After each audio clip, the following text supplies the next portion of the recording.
Now, I know what you're thinking. You're looking at the title and you're like, how did I forget a Mario game on the Nintendo 3DS, one of Nintendo's biggest platforms? Well, probably didn't, but you probably wish you did. Let's talk about Mario Maker for Nintendo 3DS.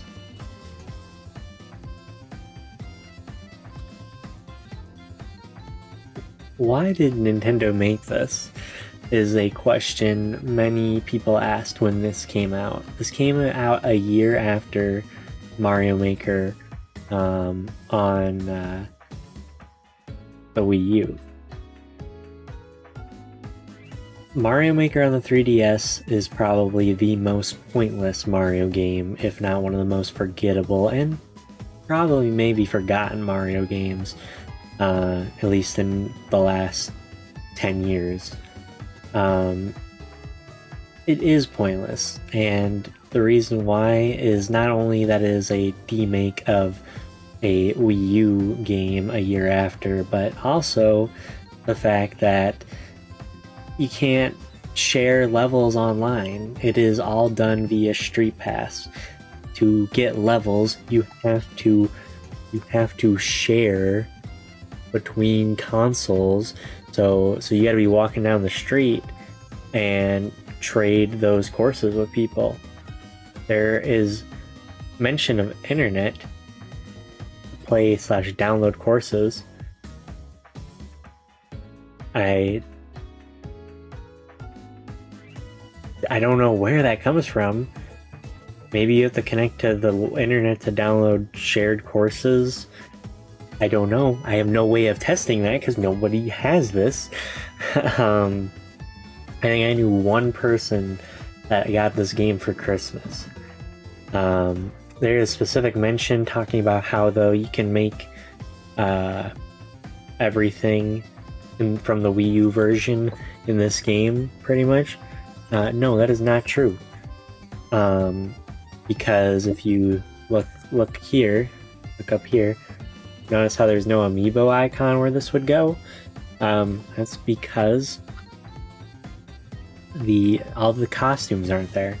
This game has none of the event costumes, no amiibo costumes, no Shaun the Sheep costume, which I think is probably one of the greatest crimes against humanity ever. The Mario Maker for 3DS, I will give it this, you actually can, though, make anything on the 3DS version that you can on the Wii U with all like the tools, the costumes, which is pretty impressive in my opinion. For at least from my understanding, I guess I don't know if the limit of how much you can place is the same or not. I don't know how to draw that comparison. But I still think it's pretty impressive that they got this on a 3DS, and it works pretty well in like a concept. I think that it's like, it's like the real one where you have place where you have a spot where you can put blocks, and then thing you can look at where you're placing them. Gamepad, TV, pretty much the same thing. So this game has more stuff right off the bat. If you don't know, on the Wii U version, you had to unlock these the items and sounds, and there's like selections of like the items, and you had to unlock those by placing certain amounts of pieces and then like certain amount of like days or like playtime or something like that. I just know I spammed a lot of pieces and switched my time ahead of my Wii U a lot to get those right away. On here, it's different. They totally changed it. You get more from the get-go, and this game has a campaign. Mario Maker 2 is not the first one to have the campaign. I think the Wii U had some single-player content, but this one like frames it more as like a story mode. I think it's called... I have an article from Nintendo Life here that I was using to get some research for this. So thank you, Nintendo Life. It's called Super Mario Challenge. Thank you, Nintendo Life. It's weird. They made a campaign so that you unlock items. It's weird to me because, like I said, that was not featured in any of the Wii U one. Some of the courses might have been reused from the Wii U version.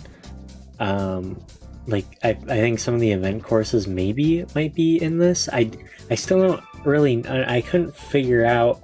On the back here, it says that it's play from Wii U version of courses. I don't really get what it is. But then there's also courses designed just for this game. That's something I really want to talk about here. They made this game with single player in mind. They knew this was stupid. They knew that the sharing wasn't going to be enough, so they did add single player content in here. You have a little campaign thing, that's how you get all the items to build, and then they have like over 100 courses, or at least, sorry, it says 100, so it might actually not be over 100, because the 100 Mario Challenge is in this.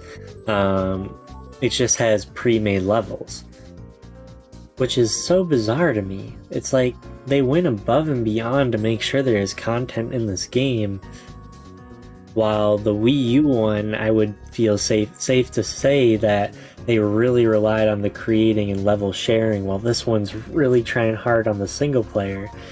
And when you sit down and think about it, once you get past why is this a thing, once you get past that, you can kind of think that this game, Mario Maker 1 on 3DS and Mario Maker Wii U, if you combine the single player aspect of this game and then the multiplayer aspect of the other one on the Wii U, you put them together, that's just Mario Maker 2. Mario Maker 2 had a very big emphasis on the campaign this time for surprisingly some reason. It was actually kind of fun too, and it had a huge emphasis on the multiplayer. It's literally both, and also the lack of amiibo costumes. Okay, I had to get a blow in for Mario Maker 2. Had to kick it while it was down a little.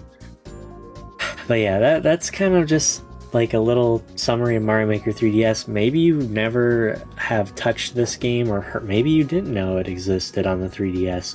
I don't blame you. I wish I could forget about it. But in all seriousness, hopefully maybe you learned something. I just kind of want to talk about it for fun because I think it is weird. It's weird, and it is pointless. Frankly, it is pointless. This is a waste of plastic and technology and time. They put an odd amount of effort into something that was doomed to fail. So before I go, I want to leave you all with the thought that this is the only way to share Mario Maker 1 levels, because the Wii U servers are down, but thank the Lord for Street Pass. Subscribe.